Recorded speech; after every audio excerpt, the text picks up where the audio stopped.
എനിക്ക് ചുറ്റുമുള്ള എല്ലാ മനുഷ്യരും മോശമാണ്. ചുറ്റും സംഭവിക്കുന്നതൊക്കെ വളരെ മോശമായിട്ടുള്ള കാര്യങ്ങളാണ് എന്ന് ചിന്തിക്കുന്നെങ്കിൽ ഒന്ന് അലേർട്ടായിരിക്കുന്നത് നല്ലതായിരിക്കും കേട്ടോ. കാരണം എന്താണെന്ന് പിന്നീട് പറയാവേ. ഒരിക്കൽ ദുര്യോധനൻ ശ്രീകൃഷ്ണനോട് ചോദിച്ചു, കൃഷ്ണ, ഞാനും യുധിഷ്ഠിരനും കസിൻസാണ്. എന്നിട്ടും എല്ലാവരും എന്നെ വളരെ മോശം വ്യക്തിയായും യുധിഷ്ഠിരനെ വളരെ നല്ലവനായും കരുതുന്നു. കാരണം എന്താണ്? ശ്രീകൃഷ്ണൻ പറഞ്ഞു, ഇതിനുള്ള മറുപടി ഞാൻ നാളെ പറയാം. പക്ഷേ നാളെ നീ വരുമ്പോൾ നിന്റെ രാജ്യത്തിൽ നിന്ന് വളരെ നല്ലവനായ ഒരു വ്യക്തിയെ കൂടെ കൊണ്ടുവരണം. ഇതേ കാര്യം തന്നെ കൃഷ്ണൻ യുധിഷ്ഠിരനോടും പറഞ്ഞതിതാണ്, നാളെ നീ നിന്റെ രാജ്യത്തിൽ നിന്ന് വളരെ മോശമായിട്ടുള്ള ഒരു വ്യക്തിയെ കൂടെ കൊണ്ടുവരണം എന്ന്. അടുത്ത ദിവസമായി രണ്ടുപേരും എത്തി. രണ്ടുപേരുടെയും കൂടെ ആരും ഉണ്ടായില്ല. അതുകൊണ്ട് തന്നെ കൃഷ്ണൻ ചോദിച്ചു, എന്താ ആരെയും കിട്ടിയില്ലേ എന്ന്. അപ്പോഴേക്കും ദുര്യോധനൻ ചാടിക്കയറി മറുപടി പറഞ്ഞു, കൃഷ്ണ, എൻ്റെ രാജ്യത്ത് വളരെ നല്ലവനെന്ന് പറയാൻ ഒരു വ്യക്തിയെ പോലും ഞാൻ കണ്ടില്ല. എല്ലാം മോശം വ്യക്തികളാണ്. അപ്പോൾ എല്ലാവരുടെ ഉള്ളിലും ഓരോ ചീറ്റേഴ്സ് ഉണ്ട്. അപ്പോൾ അതുകൊണ്ട് തന്നെ പുറമേക്ക് നല്ലവരെന്ന് തോന്നിയാലും ഉള്ളിൽ അവരെല്ലാം വളരെ മോശം വ്യക്തികളാണ്. അതുകൊണ്ട് തന്നെ ഒരാളെപ്പോലും നല്ലവനായിട്ട് എനിക്ക് കണ്ടെത്താൻ സാധിച്ചില്ല.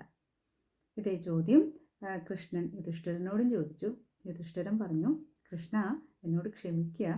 എൻ്റെ രാജ്യത്തിൽ നിന്ന് വളരെ മോശമായിട്ടുള്ള ഒരു വ്യക്തിയെപ്പോലും എനിക്ക് കണ്ടെത്താൻ സാധിച്ചില്ല. പ്രത്യക്ഷത്തിൽ നമ്മൾ ഒരു വ്യക്തി എടുക്കുമ്പോൾ അയാൾ മോശം എന്ന് കണ്ടാലും അയാളുടെ ഉള്ളിൽ ഏതെങ്കിലും ഒരു ചെറിയ നന്മയെങ്കിലും ഉള്ളതായിട്ട് എനിക്ക് കാണാൻ സാധിച്ചു. അതുകൊണ്ട് തന്നെ വളരെ മോശമെന്ന് പറയാൻ എൻ്റെ രാജ്യത്ത് ഒരു വ്യക്തിയുമില്ല. എല്ലാവരുടെ ഉള്ളിൽ ഒരു നന്മയെങ്കിലും ഉണ്ട്. ഇത് കേട്ട് കഴിഞ്ഞപ്പോഴത്തേക്ക് കൃഷ്ണൻ ദുര്യോധനനോട് ചോദിച്ചു, ദുര്യോധന, നിൻ്റെ ചോദ്യത്തിനുള്ള ഉത്തരം നിനക്ക് കിട്ടിയിട്ടുണ്ട് എന്ന് തന്നെ ഞാൻ പ്രതീക്ഷിക്കുന്നു. ഇത് തന്നെയാണ് നമ്മുടെ നേരത്തെ അലേർട്ടായിരിക്കാൻ പറഞ്ഞില്ലേ, അതിൻ്റെ ഉത്തരവും ഇത് തന്നെയാണ്. പലപ്പോഴും നമ്മുടെ ഉള്ളിലുള്ളതാണ് നമ്മൾ പുറമേ കാണുന്നത്. നമ്മുടെ ഉള്ളിലുള്ളതേ നമുക്ക് പലപ്പോഴും പുറത്ത് കാണാൻ സാധിക്കുന്നുള്ളൂ. ഞാൻ വളരെ വലുതാണ്, ഞാൻ ചിന്തിക്കുന്ന മാത്രമാണ് ശരി, ഞാൻ മാത്രമാണ് ശരി എന്ന് ചിന്തിച്ചാൽ പലപ്പോഴും നമ്മുടെ ചുറ്റുമുള്ളവരെ കാണാനോ അവർ ചെയ്യുന്ന നന്മ കാണാനോ അവരെ മനസ്സിലാക്കാനോ അവർ ചെയ്യുന്ന കാര്യത്തിലെ നല്ലത് തിരിച്ചറിയാനോ നമുക്ക് സാധിച്ചെന്ന് വരില്ല.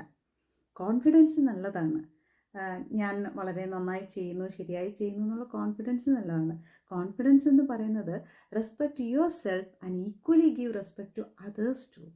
അപ്പോഴല്ലേ അത് ശരിയാവുക.